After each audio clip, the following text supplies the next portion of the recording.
A lot of online video games, even outside Roblox, have limited items. TDS is no exception, and its limited items are obtained through events, real money purchases, and by other meanings. And one of these meanings is being one of the first 50 winners of Hidden Wave rework. Long story short, a lot of people trash this decision due to time zones, YouTubers abusing their powers, and other crap. After all, no one wants to miss out on an exclusive skin due to unfair disadvantage they have no control over. And it wasn't even a single time a limited item caused outrage in the community. Even less suspicious limiteds like event skins still get questioned by some players. And so I wondered, do we really need to gatekeep things in TDS? So today, we're going to go through the good and the bad of limited and exclusive items in the game and decide once and for all how truly healthy they are for the game and for community. But first of all, sponsor of the video is absolutely fucking no one. First of all, what are limiteds even for? Well, in context of TDS, they exist to rewards players for either being a very important person, being one of the first something players to do something, or participating during an event. This gives players a massive ego boost as well as feeling rewarded for doing the above things. Because let's be honest, it feels fucking amazing having an exclusive item knowing not that many people have it as well. But what about the other side, the players who didn't get it? It must be infuriating having an OG or content creator flexing his exclusives onto your face and essentially calling you a loser for not having it. Now, here is the good things about TDS, none of the exclusives it offers affect gameplay, and everything is just cosmetics. And before you mention event towers, let's be honest, at this point they are basically seasonal towers like Monster from My Singing Monsters that come back sometimes for Robux. I know some people don't have Robux, but this is a whole another topic for another video. And please donate exists so technically you can earn them for free even if it takes time, so they are not exclusive. Either way, even though exclusives are just cosmetics, it still feels bad knowing you missed out on some cool looking items because you weren't good enough. Or even worse, what if it isn't your fault at all? Or what if previously exclusive items return to the game? What should original owners feel? There is a lot to discuss, so let's go through the worked examples for each situation that happened in TDS. I want pizza. Triumphant Hacker, known by some people as Piss Hacker, is a reward for being one of the first 50 winners to win in the new reworked Hidden Wave. I think you can immediately see the problem. When the reward is about the first X winners, it's never good. And as expected, the seemingly innocent race for a silly skin turned out to be a disaster to remember. The main problem is time zone for players.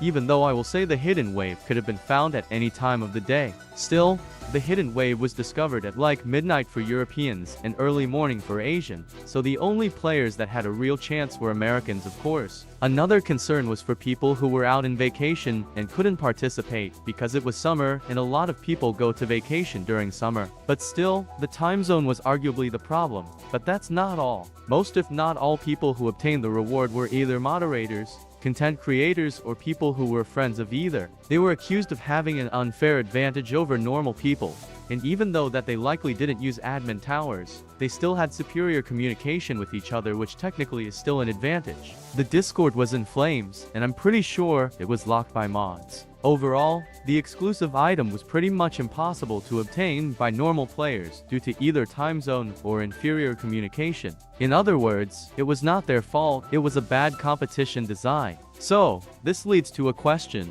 Was this fundamentally flawed competition really necessary? And I know that Triumphant Hacker is essentially just a recolor of a fallen hacker, which is a mission skin, and is arguably an inferior one. But exclusive item is exclusive item, and flex is a flex, no matter how good the flex item looks.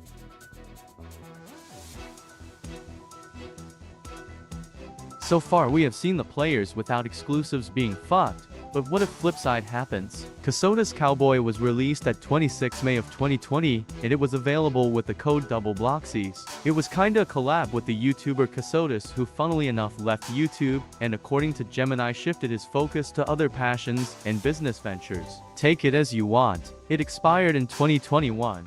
Now sure precisely when, but I assume somewhere at the start of the year. And so people who redeemed the skin got to enjoy an exclusive at that time Casotis Cowboy. What made it even better is that the skin was unique compared to others, as it completely changed the tower's animations, which was very rare at that time. And I'll be honest, it looked badass. The skin did get broken later on, but it still remained as a unique and exclusive reward. At least it was until September 30th, 2022.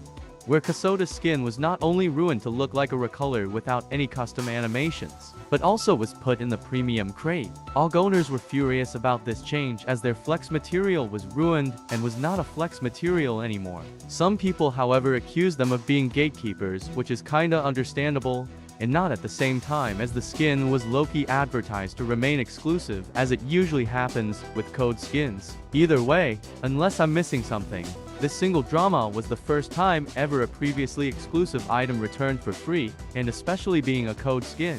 And it clearly wasn't the last, as even more skins started returning in future events. For example, Halloween Hunter was originally a code exclusive skin that was available for Halloween of 2019. But that didn't stop it from appearing back on Lunar Overture in the crate along with a couple of other previously exclusive skins like Hello Punk Shotgunner. Later, they brought back even more event skins including the really old ones, and they even introduced a Ducky crate that contained all Ducky skins previously obtained from Ducky Battle Pass back in Ducky 2022. They actually removed the Ducky crate not long time ago because it was not a season apparently, but then I wonder what they were doing for the past 2 years. And you may wonder, why the fuck are they bringing back exclusive rewards? Well, the answer is fairly simple. They want to satisfy newer players and give them another chance of getting previously limited skins. But now another problem, what about AUG players? They basically got robbed of their flexing privileges. Well, there is one single sad thing about exclusive items. They will never satisfy everyone. It is fundamentally impossible. You either never bring back exclusive shit and make some noogans feel bad, or you return them and now AUGs are in flames. And now, everything flows into the ultimate question. What is the point of exclusive items if they never make everyone satisfied? At the end of the day, we must admit that exclusive skins, tags and titles and etc. will never leave TDS and will be forever part of it. I'm not saying that exclusive items in TDS and in gaming overall are bad. It's just that sometimes they are executed terribly to the point where they can divide entire communities. And of course, once again, they are just cosmetics that don't affect gameplay. But, once again, they are a great flexing material, and because of that, we'll have both fans and haters. Make sure to subscribe if I provided you with worthy information, and I see you on the next one.